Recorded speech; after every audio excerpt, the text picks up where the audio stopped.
नमस्कार मंडळी. अन्नदाता शेतकरी न्यूजमध्ये आपल्या सर्वांचे स्वागत. पाहूया आजच्या घडीच्या महाराष्ट्रातील सर्वात मोठ्या बातम्या.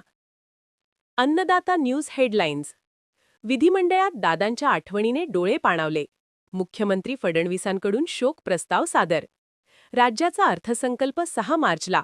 बळीराजासाठी मोठ्या घोषणांची शक्यता. सुनेत्रा वहिनींची विधिमंडळात एंट्री. अजितदादांच्या रिकाम्या खुर्चीने वातावरण गहिवरले. बळीराजावर पुन्हा अस्मानी संकट.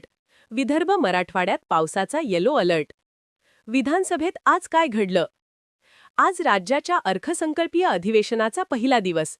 पण यावेळचं चित्र वेगळं होतं. सभागृहात अजितदादा पवार यांची अनुपस्थिती सर्वांनाच प्रकर्षाने जाणवत होती. मुख्यमंत्री देवेंद्र फडणवीस यांनी शोक प्रस्ताव मांडताना सांगितलं की प्रशासनावर पकड असलेला एक कणखर नेता राज्यांनी गमावला आहे. दुसरीकडे सुनेत्रा वहिनींनी आज पहिल्यांदाच उपमुख्यमंत्री म्हणून सभागृहात पाऊल ठेवलं. अजितदादांच्या कार्याचा वारसा त्या पुढे नेणार असल्याची चर्चा आज विधिमंडळाच्या कॉरिडॉरमध्ये रंगली होती. 6 मार्चला तिजोरीची चावी उघडणार.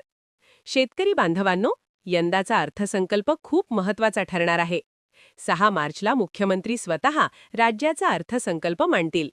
सूत्रांच्या माहितीनुसार अवकाळीमुळे नुकसान झालेल्या शेतकऱ्यांसाठी मोठी कर्जमाफी किंवा थेट मदत पॅकेजची घोषणा होण्याची दाट शक्यता आहे.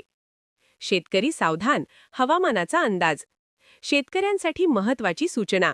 हवामान खात्याने पुढील 48 तासात मराठवाडा आणि विदर्भात वादळी वाऱ्यासह पावसाचा इशारा दिला आहे. कापणीला आलेला माल सुरक्षित ठिकाणी हलवा आणि वीज चमकताना झाडाखाली उभे राहू नका. अन्नदाता विशेष टिप. राजकीय पेच सुरूच राहतील, पण आपल्या शेतीची काळजी घ्या.